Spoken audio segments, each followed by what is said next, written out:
प्रिय दर्शकों नमस्कार। आज आप सभी के समक्ष एक कन्या की जन्म कुंडली अध्ययन करने के लिए मैं उपस्थित हुआ हूँ। उनकी जन्म की डिटेल्स आप देख पा रहे हैं। 21 नवंबर 2012 और जन्म का समय दोपहर में 12:26। जन्म स्थान है कोलकाता, पश्चिम बंगाल। आप अगर इनकी जन्म कुंडली को बनाते हैं तो आप देख पाएंगे इनका जो लग्न है वो है कुंभ और राशि भी इनकी कुंभ ही बनती है। तो कुंभ लग्न और कुंभ राशि यानी दोनों लग्न और राशि एक हो जाने से ये भी जीवन में वैसे अच्छा होता है, क्योंकि किसी विशेष एक ग्रह का प्रभाव जो है जीवन में बढ़ जाता है। राशि और लग्न का तत्व भी एक हो जाता है, राशि और लग्न के स्वामी भी एक हो जाते हैं, जो जीवन में तरक्की के लिए अच्छा होता है। हालांकि आप इस कुंडली में देखें तो ये बात भी है कि जो चंद्रमा यहाँ पर बैठे हुए हैं ये केमद्रुम दोष से पीड़ित है। आप जानते हैं केमद्रुम दोष कैसे बनता है। जब भी चंद्रमा अकेले हो, उसके अगले भाव में और पिछले भाव में कोई भी ग्रह नहीं हो तो ये केमद्रुम दोष इसमें बन जाता है। यहाँ पर अगर केमद्रुम दोष भंग की बात करें तो गुरु का केंद्र में होना इसको भंग जरूर करता है, लेकिन अगर किसी ग्रह की चंद्रमा पर दृष्टि हो तो ज़्यादा इसका प्रभाव कम होता नजर आया है। लेकिन फिर भी इसका अगर प्रभाव देखें कि लग्न में चंद्रमा बैठे हैं कुंभ राशि में और वो केमद्रुम से पीड़ित है, तो आप ये बात अधिक देख पाएंगे कि मन में चिंता करना, टेंशन लेना, अधिक बातें सोचना, ये सब बढ़ जाएगा।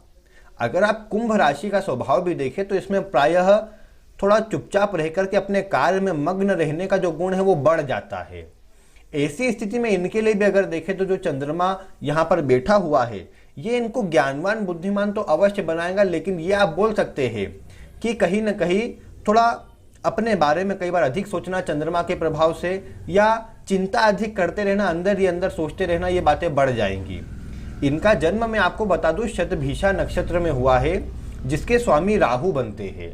अब आप एक बात देखिए कि राहु जो इनके यहाँ पर शतभिषा नक्षत्र के स्वामी बने हैं तो ये भी इसी बात को बताते हैं कि कहीं ना कहीं इनको जीवन काल में बचपन के समय पर ही राहु की दशा लगी है, तो इसीलिए मन में चिंता या एक चिड़चिड़ा स्वभाव, जिद्दीपन ये बढ़ जाएगा। लग्न में चंद्रमा हो, राहु के नक्षत्र में हो तो ये तेज बुद्धि वाला अवश्य बना देता है। सभी बातों को जल्दी सीख जाना, जल्दी कैप्चर कर लेना, ये बात अधिक बढ़ जाती है। और एक और बात इसमें खास है कि अगर आप इनकी कुंडली को देखें तो यहाँ पर न केवल लग्न बल्कि चंद्रमा भी वर्गोत्तमी है। दोनों की दोनों लग्न और नवमांश दोनों सेम स्थिति में बैठे हैं, जिसका प्रभाव थोड़ा सकारात्मक कहा जा सकता है। सकारात्मक इस दृष्टिकोण से कि यहाँ पर वर्गोत्तमी होने से चंद्रमा का जो बल है वो बढ़ जाएगा। चंद्रमा का बल बढ़ जाने से ये बात अधिक देखने को मिलेगी कि सोचने समझने की जो प्रवृत्ति है, सोचने समझने की जो स्थिति है उसमें वृद्धि हो जाएगी। ये अपने ज्ञान, अपने बुद्धि विवेक के बल पर थोड़ा अच्छी तरह से कार्य कर पाएंगी, जो इनके सफलता के लिए अच्छा रहेगा। साथ ही साथ अगर आप इस कुंडली में अगर देखें तो ये चंद्रमा यहाँ पर बैठा है, अच्छी स्थिति में है। ये बात भी अच्छी हो गई कि बचपन में ही राहु की दशा निकल गई, क्योंकि ये स्वास्थ्य को पीड़ित कर सकती थी, स्वास्थ्य को खराब ज़्यादा कर सकती थी। क्योंकि आप अगर देखें तो जो चंद्रमा लग्न में है ये छठे भाव के स्वामी होकर के बैठे हैं, और जब भी छठे भाव के स्वामी लग्न में बैठते हैं तो प्रायः देखने को मिलता है कि ऐसे व्यक्ति को जो स्वास्थ्य में परेशानी है, जो मेहनत संघर्ष आदि है वो अधिक करना पड़ता है। और उसमें भी जब दशा आदि विशेष कुछ ऐसे राहु आदि जैसे ग्रहों की आ जाए तो वो निश्चित ही फिर परेशानी देने का काम करती है। भले ही आप जानते हो कि ये राहु जो है दशम भाव में बैठे हैं, लेकिन नीच राशि में है, ये बात भी आपको समझना है। दूसरे नंबर की बात आपको मैंने पूर्व की एक वीडियो में बताई थी। राहु के कुछ नक्षत्र मैंने आपको बताए थे जिनमें राहु हो तो ये जीवन में अपार धन देने की स्थिति बना देते हैं। तो इसी स्थिति में अगर आप देखें तो ये राहु जो यहाँ पर वृश्चिक राशि में बैठे हैं, मैं आपको बता दूं ये राहु विशाखा नक्षत्र में है। तो जिस नक्षत्र की मैंने चर्चा की थी जहाँ पर राहु बैठा हो तो अपार धन देता है, तो उसमें विशाखा नक्षत्र भी था। इसीलिए ये राहु यहाँ पर जो नीच राशि का आपको दिख रहा है विशाखा नक्षत्र में होने से ये भले संघर्ष या मेहनत करवाए, लेकिन जीवन में धन की कमी ये नहीं होने देगा और धन की स्थिति को ये मजबूत करेगा और जीवन में अच्छे पदों पर आगे बढ़ने के लिए ये मेहनत बढ़ाएगा भी, लेकिन परिणाम भी अच्छा अवश्य प्रदान करेगा। साथ ही साथ आप एक बात देखिए कि इनकी कुंडली में सर्वश्रेष्ठ स्थिति अगर कुछ है तो पहले तो आप देखिए लग्न जो है कुंभ लग्न है। कुंभ लग्न में लग्नेश बनते हैं शनि। दूसरे नंबर पर कारक ग्रह की श्रेणी में आप बुध को ले लीजिए, पंचम भाव के स्वामी हैं। और साथ ही साथ आप नवम भाव के स्वामी शुक्र, ये तीन ग्रह जो है शनि, बुध और शुक्र, ये तीनों के तीनों इस कुंडली में अत्यंत कारक ग्रह बनते हैं। अगर आप इन तीनों ग्रहों को देखें तो तीनों की तीनों भाग्य भाव में बैठे हैं। भाग्य भाव में भाग्येश का बैठना, लग्नेश का बैठना और पंचमेश का बैठना अत्यंत श्रेष्ठ योग है। कुंडली में अन्य ग्रह योग अगर कमजोर भी होते तो यहां पर इन सब ग्रहों का इस अवस्था में बैठना, कुंडली के भाग्य भाव में बैठना भाग्य के लिए ये बहुत अच्छा होता है। ये इस बात को भी बताता है कि इनको जीवन में कभी भाग्य की कमी नहीं होगी। जीवन में इनका भाग्य इनका साथ अवश्य से देगा। और भाग्य का जब साथ मिल जाता है तो व्यक्ति 2 कदम चले और 4 कदम उसका भाग्य उसे ले जाने का प्रयास करता है। इसी 3 ग्रहों की युति से इनके जो चंद्रमा का जो प्रभाव है, जो कमजोरी ला रहा था, उसमें भी बहुत हद तक मजबूती आ जाएंगी। सूर्य राहु के होने से भी ये बात देखने को मिलती है कि मन में आत्मविश्वास में कमी नहीं आती है। सूर्य राहु का योग आत्मविश्वास में तो वृद्धि करता ही देखा गया है। और दशम भाव में सूर्य दिग्बली है तो आत्मविश्वास में कमी की बात नहीं आती है। हाँ, ये बात जरूर है, सूर्य राहु साथ होने से कंफ्यूजन का जो प्रभाव है वो बढ़ जाता है, लेकिन फिर भी आत्मविश्वास में कमी नहीं लाएंगे। इन तीनों ग्रहों का साथ में होना भाग्य से भी प्रबल रखेगा और आत्मविश्वास भी अपने चरम पर रहेगा, जिसके कारण ये अच्छी स्थिति में अपने जीवन काल में आगे बढ़ पाएंगे। चंद्रमा का प्रभाव कुछ चिंता उत्पन्न भी करे, लेकिन फिर भी अन्य ग्रह की मजबूती उसको ये कह सकते हैं कि उसके प्रभाव को कमजोर कर देंगे, इतना अशुभ प्रभाव उसका नहीं मिल पाएगा। यहां पर देखिए राहु सूर्य की जब भी कुंडली में युति हो तो आप एक बात अवश्य देख पाएंगे कि राहु सूर्य के साथ होने से सूर्य पिता को बताते हैं, राहु कहीं ना कहीं परेशानी, ऑब्स्टिकल, संघर्ष, ये सब चीजें आ जाती है। तो सूर्य राहु के साथ होने से पिता के जीवन काल में संघर्ष अधिक देखने को मिलता है। पिता को जीवन काल में अधिक मेहनत करना पड़े, अधिक संघर्ष करना पड़े, तब जाकर के अच्छा परिणाम मिल सके, ये बातें यहां पर बढ़ जाती है। राहु सूर्य फिर जैसे साथ में हो तो एक और बात इससे आप देख सकते हैं कि ऐसा व्यक्ति अपने कार्य में अपने मान सम्मान को अधिक प्रिय रखता है, या ऐसे व्यक्ति को अपना मान सम्मान विशेष प्रिय होता है। ये बात जरूर है कि राहु सूर्य होने से स्वास्थ्य में ये भी परेशानी उत्पन्न करते हैं। राहु सूर्य जब भी साथ मिल जाए किसी कुंडली में तो पेट संबंधी परेशानी बढ़ जाएंगी। और राहु सूर्य के साथ में होने से कैल्शियम की कमी हो, आंखों में कुछ प्रॉब्लम हो, ये हो जाती है। हालांकि शुक्र तो फिर भी मजबूत नजर आते हैं, इसीलिए आंखों की परेशानी तो इतनी ज्यादा कमजोर नहीं इनको परेशानी करेंगी। लेकिन फिर भी यहां पर ये बोल सकते हैं कि राहु सूर्य का साथ में होना तो स्वास्थ्य का तो थोड़ा ध्यान देना ही चाहिए। इसके बाद आप एक बात देखिए कि राहु जो है दादा को बताता है। राहु जो है अगर संबंधों में देखें तो दादा का प्रतिनिधित्व राहु करता है। और सूर्य जो है वो मान सम्मान, आत्मविश्वास या फिर एक अच्छी पद प्रतिष्ठा के कारक ग्रह है। तो राहु के साथ जब सूर्य बैठते हैं तो ये बात आप देख पाएंगे कि पिता को भले जीवन में संघर्ष हो, लेकिन दादा जो हो वो एक प्रतिष्ठित व्यक्ति हो, एक अच्छा उनका मान सम्मान हो, दबदबा हो। भले ही ये नहीं बोले कि सरकारी नौकरी में सभी कार्य करे ही, लेकिन फिर भी उनकी जो पकड़ हो, उनकी जो मजबूती हो, उनका जो मान सम्मान हो, वो किसी सरकारी नौकरी में काम करने वाले व्यक्ति से कम नहीं हो। तो ये बात आप अवश्य से देख पाएंगे कि राहु सूर्य का यहाँ पर साथ में होना ये निश्चित ही इनके लिए, इनके दादा के लिए, पिता के लिए जरूर कमजोर होता है, लेकिन हाँ अन्य सभी के लिए इसका जो परिणाम है वो अच्छा देखने को अवश्य मिल जाता है। साथ ही चंद्रमा लग्न में है, चंद्रमा माता का कारक होता है, तो चंद्रमा का लग्न में होना माता से विशेष स्नेह, विशेष प्रेम को बताता है। माता से भी विशेष स्नेह प्रेम इनको प्राप्त हो और माता से भी ये अच्छा स्नेह करे, ये बातें बढ़ जाती है। और बाकी सबसे मेन प्रमुख बात यह है कि देखिए नवम भाव इनका विशेष प्रबल है, क्योंकि कुंडली का जो मेन प्रमुख प्रभाव है वो उसी भाव में चले गया है।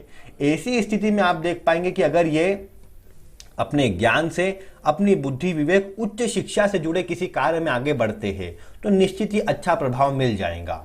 देखिए कुंभ राशि या कुंभ लग्न के जो जातक होते हैं वो भी दार्शनिक प्रवृत्ति के होते हैं। हर चीज को देखने का उनका अलग ही एंगल होता है।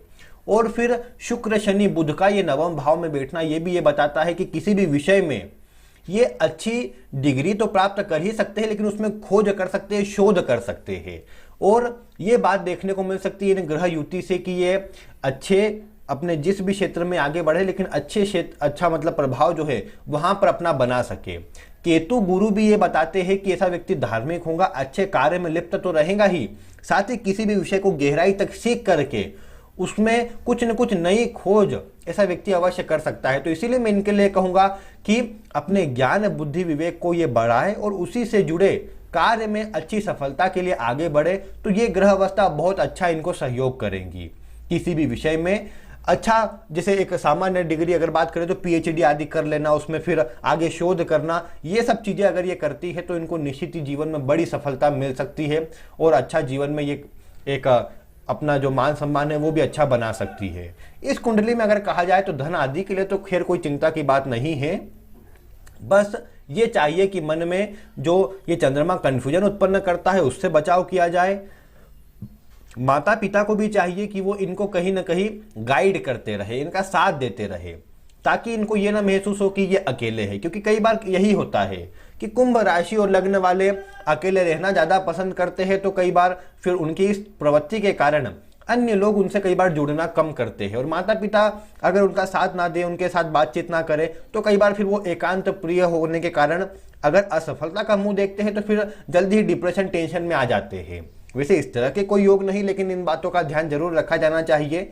वर्तमान में अच्छी बात यह है कि इनको गुरु की महादशा चल रही है और गुरु की महादशा इनके लिए, अब इस कुंडली में वैसे आप अगर देखें तो गुरु को अकारक ग्रह की श्रेणी में रखा जाता है, लेकिन अगर आप देखें तो कुंभ लग्न की कुंडली में द्वितीय और लाभ एकादश भाव के, इन दोनों भाव के स्वामी जो है धन और लाभ को प्रदर्शित करने वाले ग्रह गुरु बनते हैं। और गुरु का यहाँ चतुर्थ भाव में बैठना निश्चित ही जीवन काल में धन की कमी कभी नहीं होने देगा, सुख संसाधनों में वृद्धि करेगा। तो ये बात तो इस कुंडली में अच्छी है। केतु के साथ गुरु का होना कोई खराब नहीं होता है, बस आवश्यकता है आपको कि अपना जो कार्य है उसको सही तरीके से करें। अगर स्वयं के स्वभाव से ईमानदारी अच्छे गुण निकलेंगे तो निश्चित ये जो गुरु केतु का प्रभाव है अच्छा मिलेगा। और प्राय फिर क्या होता है, गुरु केतु के साथ में होने से ऐसे व्यक्ति जिस किसी को भी जो बोल देते हैं कि तुम्हारे साथ ऐसा हो जाएगा तो वो घटित हो जाता है। आप ये भी देख पाएंगे कि चतुर्थ भाव में जो गुरु है ये इस बात को भी बताते हैं कि जिस कुटुंब घर परिवार में इस जन्म में इन्होंने जन्म लिया है, पूर्व में भी इसी घर परिवार में उनका जन्म हो चुका है। तो इसका एक अच्छा प्रभाव ये जीवन काल में देखने को मिलता है कि पूर्वजों का, ईश्वर का अच्छा सहयोग इनको प्राप्त हो जाता है और उनकी कृपा से जीवन में परेशानी नहीं आती है। और यहाँ पर आप देखिए केतु गुरु जो साथ में है ये भी इनके अच्छे स्वभाव को, अच्छे जीवन में सफलताओं को बता रहे हैं, जो भी अच्छी बात है। यहाँ पर देखिए लग्न के चंद्रमा भी ये बताते हैं कि भविष्य में होने वाली घटनाओं का पूर्वाभास हो जाए। केतु और गुरु का योग भी यही बताता है और मजबूत नवम भाव भी यही बताता है। तो इन तीन तरीके से ये निकल के आया है कि ये कहीं ना कहीं अब जो किसी को कुछ बोल देंगे तो वो घटित हो जाए आगे आने वाले जीवन में, ये बात अवश्य देखने को मिलेगी। या इनकी पूर्वाभास क्षमता जो रहेंगी वो अधिक जागृत रहेंगी, छठी इंद्रिय इनकी जागृत रहेंगी, जिसके कारण इन्हें भविष्य की घटनाओं का पूर्व में ही आभास हो जाएगा, जो भी अच्छी बात है। साथ ही साथ इन तीनों ग्रहों का नवम भाव में होना शिक्षा आदि तो बता ही रहा है, धार्मिक क्षेत्रों से जुड़ करके भी अच्छा कार्य कर सकते हैं। और विशेषकर केतु गुरु के प्रभाव में यही देखने को मिलता है कि शुरुआती जीवन में तो अपना कार्य अच्छी तरह कर लिया, दूसरों को सलाह दी, दूसरों को ज्ञान दिया, दूसरों को कुछ न कुछ सिखाते रहे और अपना भी काम उसमें शोध करना, कुछ न कुछ खोजना, इस तरह करते रहे। बाद में जाकर के केवल चैरिटी के लिए, अन्य लोगों के लिए कार्य करना प्रारंभ किया और उसमें अपना एक मान सम्मान, अच्छा दबदबा बना लिया। तो ये सब योग भी इनकी कुंडली में है जो अच्छी मजबूत स्थिति में है। इसीलिए ये कहा जा सकता है कि इनकी कुंडली में अगर आप सभी प्रकार से देखें, सभी ग्रहों को देखें तो बल बहुत अच्छा है। आवश्यकता किसी चीज की है तो वो यही है कि ये चंद्रमा का जो बल आ रहा है, चंद्रमा की जो स्थिति आ रही है, ये थोड़ी कमजोर आ रही है, जिसको थोड़ा ठीक किया जाए। ये अगर हो जाता है तो निश्चित ही इनका जो प्रभाव है, इनकी कुंडली में जो और बल है वो मजबूत हो जाएगा। क्योंकि कुंडली के बल को बताने का काम लग्न, लग्नेश के अतिरिक्त सूर्य और चंद्रमा भी अच्छी तरह करते हैं। तो इसीलिए सूर्य चंद्रमा अगर किसी प्रकार से कमजोर होते हैं तो कुंडली के बल में कमी आ जाती है। चंद्रमा वैसे वर्गोत्तमी है तो उनके अंदर बल अच्छा है, सूर्य दिग्बली है और नवमांश में भी अपनी ही राशि में है, तो इसीलिए ये सूर्य का प्रभाव भी अच्छा है। तो इसीलिए मैं ये कहूँगा कि इनकी कुंडली में जो बल है, इसके बल पर फिर जीवन में जो भी क्षेत्र में आगे बढ़ना चाहे, जो भी प्राप्त करना चाहे, वो आसानी से ये प्राप्त कर सकती है। वर्तमान समय में आवश्यकता है कि पिछले बचपन के समय पर इनको जो राहु की दशा चली है उसके कारण स्वास्थ्य में कमजोरी, चिड़चिड़ापन, जिद्दीपन ये सब बड़ा होगा, जिसके प्रभाव को अब गुरु धीरे धीरे, अभी तो 1 वर्ष हुआ है गुरु की महादशा बीते, 15 वर्ष आगे और शेष है जो दशा गुरु की इनके लिए अच्छी रहेंगी। और उसके बाद भी अगर आप देखें तो शनि, बुध, केतु आदि जितने भी ग्रहों की दशा लगेंगी वो कुंडली के कारक ग्रह है, तो उनका प्रभाव तो अच्छा ही रहेगा। इसीलिए वर्तमान समय में केवल आवश्यकता है कि इनके स्वभाव को स्थिर किया जाए और बचपन से ही इनको एक सही दिशा में आगे बढ़ने के लिए प्रेरित किया जाए। अभी राहु की दशा बचपन में रहने से कुछ चिड़चिड़ापन, जिद्दीपन में वृद्धि अवश्य रही होगी, लेकिन आगे इन सब की स्थितियों में सुधार हो रहा है जो जीवन में तरक्की और सफलताओं के लिए बहुत अच्छा है। इसीलिए मैं ये कहूंगा कि इनकी कुंडली में बल अच्छा है। देखिए एक बात और मैं आपको बता दूं कि जब भी नवम भाव में अधिक ग्रह हो तो प्रायः ये देखने को मिलता है कि कुंडली में बल तो बढ़ जाता है, लेकिन ऐसे व्यक्ति को जन्म स्थान से दूर रहकर के कार्य अधिक करना पड़ता है, या जन्म स्थान से दूर रहा जाए तो वहां पर कई बार अधिक सफलता मिलती है। फिर एक बात और मैं ये कहूंगा कि देखिए जब भी कुंडली के किसी एक भाव में 3 या 3 से अधिक ग्रह बैठे हो तो उस भाव की, उस राशि की महत्ता भी बढ़ जाती है। जैसे यहां पर अगर आप देखते हैं तो तुला राशि में अधिक ग्रह बैठे होने से इनके जीवन पर तुला राशि और लग्न का जो प्रभाव होता है वो भी अधिक देखने को मिलेगा। जैसे आप ये बोल सकते हैं तुला राशि लग्न होने से अपने सुखों पर अधिक खर्च करने की चाहत होना, खर्च करने में संकोच नहीं करना, अपने जो भी सुख है उसमें महंगे से महंगी आइटम या अच्छी चीज़ें इनके पास ये रखने का प्रयास करें, अपने सुखों में कोई कमी ना करने का प्रयास करें, ये सब बातें बढ़ जाती है। अब ये बात भी है कि लग्न का चंद्रमा और शनि का प्रभाव लग्न पर अधिक बढ़ भी रहा है, जिसके कारण इन सब चीज़ों में कमी जरूर आती है, लेकिन यहाँ पर शनि भी शुक्र के साथ उच्च राशि में मजबूत स्थिति में बैठे हैं, इसीलिए जीवन में ये भी सुख संसाधन और सभी प्रकार के जो अच्छे शुभ योग है उनमें कमी नहीं करेंगे। इसीलिए अगर इनकी कुंडली में कहा जाए तो जो ग्रह अवस्था है ये निश्चित ही अच्छी है और आगे जैसे जैसे इनका जीवन बढ़ता जाएगा वैसे वैसे उसमें सुधार और मजबूती आते जाएंगी। बस आवश्यकता है कि एक दिशा में आगे बढ़ा जाए, विशेषकर शिक्षा अच्छी ग्रहण करवाई जाए जिससे ये जीवन में और अच्छी बड़ी सफलता अर्जित कर सके।